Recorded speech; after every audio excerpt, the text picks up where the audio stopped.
Selamat ketemu kembali di channel YouTube Sahat Tobing. Saat ini saya akan mencoba membagikan bahan untuk khotbah tanggal 2 Mei 2021 yang mengacu kepada Almanak Gereja Metodis Indonesia. Ada dua opsi, yaitu dari Yohanes pasal 15 ayat 1 sampai 8 dan Kitab Kisah Para Rasul pasal 8 ayat 26 sampai 40. Tapi kali ini saya akan memilih Yohanes pasal 15 ayat 1 sampai 8. Seperti biasanya, silahkan Bapak Ibu, Saudara-saudari terlebih dahulu membaca dengan cermat kitab Injil Yohanes pasal 15 ayat 1 sampai 8 ini. Lalu setelah itu silahkan mendengarkan uraian yang boleh saya bagikan pada kesempatan kali ini. Sembari kita menjaga kesehatan dan mematuhi protokol kesehatan. Silakan membacanya Bapak Ibu sekalian dan saudara-saudari. Setelah membaca teks Injil Yohanes pasal 15 ayat 1 sampai 8 ini, maka saya mau mengatakan bahwa teks ini merupakan dialog yang terjadi antara Yesus dengan para murid sebelum Yesus ditangkap. Dengan kata lain, teks ini sebagai sebuah bagian dari dialog perpisahan. Yesus melakukan percakapan dengan menggunakan perumpamaan pokok anggur yang benar. Nah, perumpamaan pokok anggur yang benar ini digunakan Yesus untuk menjelaskan makna persekutuan antara dirinya dengan manusia, makna persekutuan antara dirinya dengan gerejanya, yang tentu saja dapat berimplikasi kepada makna keselamatan abadi. Nah, dengan menggunakan gambaran bagaimana mengelola dan merawat pokok anggur, penulis Injil Yohanes ingin menggambarkan hubungan manusia dengan Yesus. Kita mengetahui bahwa tanaman anggur itu merupakan tanaman yang cukup dikenal oleh masyarakat Israel karena mereka selain menanam gandum, juga menanam tanaman seperti anggur antara lain. Bahkan pokok anggur juga kalau kita lihat dari kitab Perjanjian Lama, itu dijadikan sebagai sebuah lambang bangsa pilihan. Itu bisa kita rujuk dari Alkitab kita, dari Yeremia pasal 2 ayat 21, lalu kitab Yehezkiel pasal 15 ayat 6. Di situ digambarkan tentang pokok anggur. Pokok anggur juga melambangkan sebuah suasana di mana ada damai sejahtera, di mana ada kelimpahan.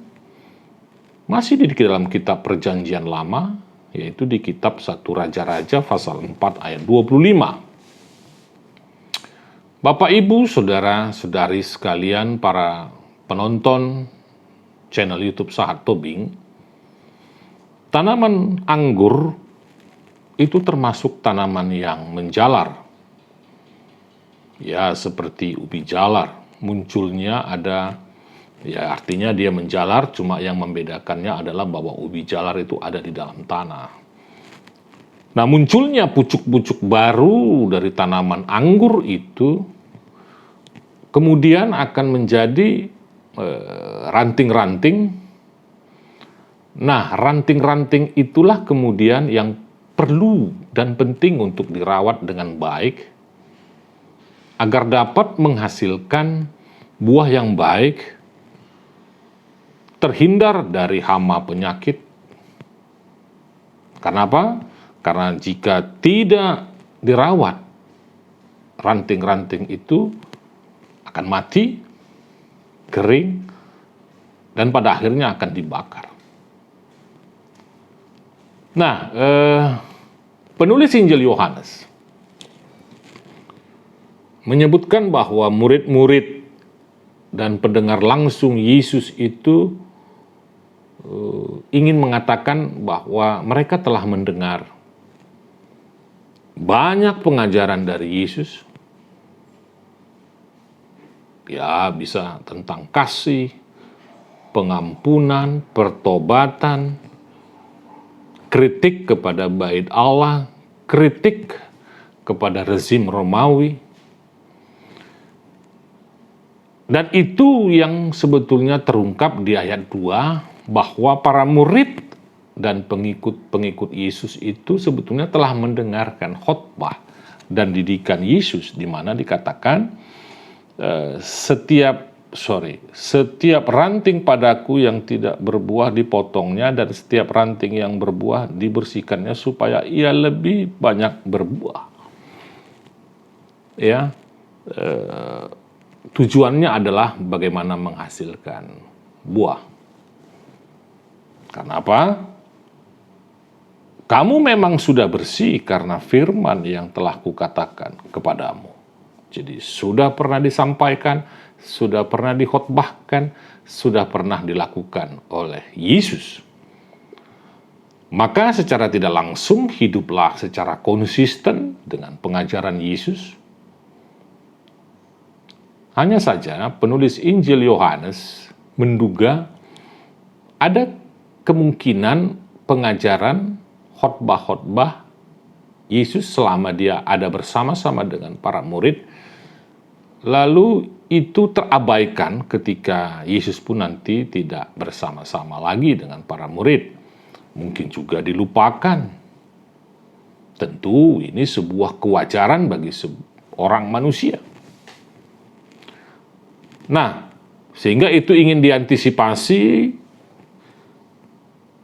Maka selanjutnya, kalaupun nanti Yesus tidak lagi bersama-sama dengan para murid, tetaplah pengajaran itu menjadi patron bagi hidup para murid dan para pendengar pengajaran dia selama dia melakukan pengabdian pelayanannya.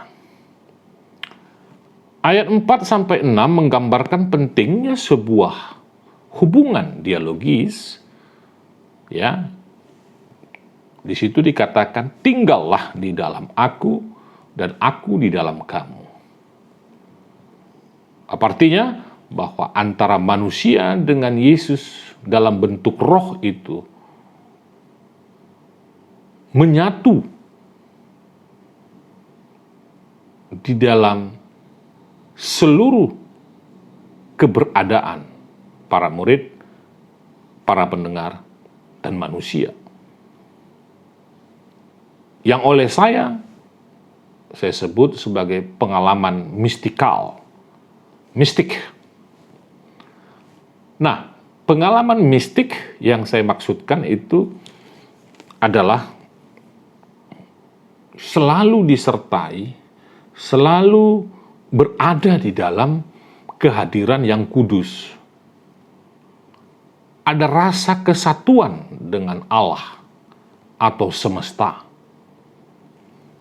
Inilah pengalaman religius yang tertinggi yang oleh Friedrich Schleiermacher, seorang pendiri aliran teologi liberal, di mana dia mengatakan bahwa hakikat agama itu tidak terletak di dalam mengetahui, tetapi di dalam kesadaran akan adanya rasa tergantung secara absolut dengan Allah dan rasa kesadaran berhubungan dengan Allah. Kemudian, dari situ kita akan mencoba melihat teks yang tadi sudah Bapak, Ibu, Saudara-saudari baca. Bahwa penulis Injil Yohanes memberikan sebuah penegasan bahwa hanya ranting-ranting yang dirawatlah yang dapat menghasilkan buah. Yang tidak dirawat akan menjadi kering dan dibakar. Karena tidak bermanfaat tentunya. Meskipun sebenarnya tidak selalu yang dirawat akan menghasilkan buah. Karena ada faktor-faktor lain di luar kemampuan manusia. Dan itu bisa saja terjadi pada tanaman anggur itu. Tetapi menurut saya, penulis Injil Yohanes ingin menekankan produktivitas tanaman anggur yang berbuah. Jadi dia menekankan pada produk, dia menekankan pada produktivitas, ya, kualitas. Nah, tentu Bapak, Ibu, Saudara-saudari, hal itu akan sangat berkaitan dengan pemahaman bahwa di satu sisi hubungan manusia dengan Yesus berlangsung di dalam keintiman, itu yang tadi saya sebut dengan pengalaman mistik, pengalaman mistikal.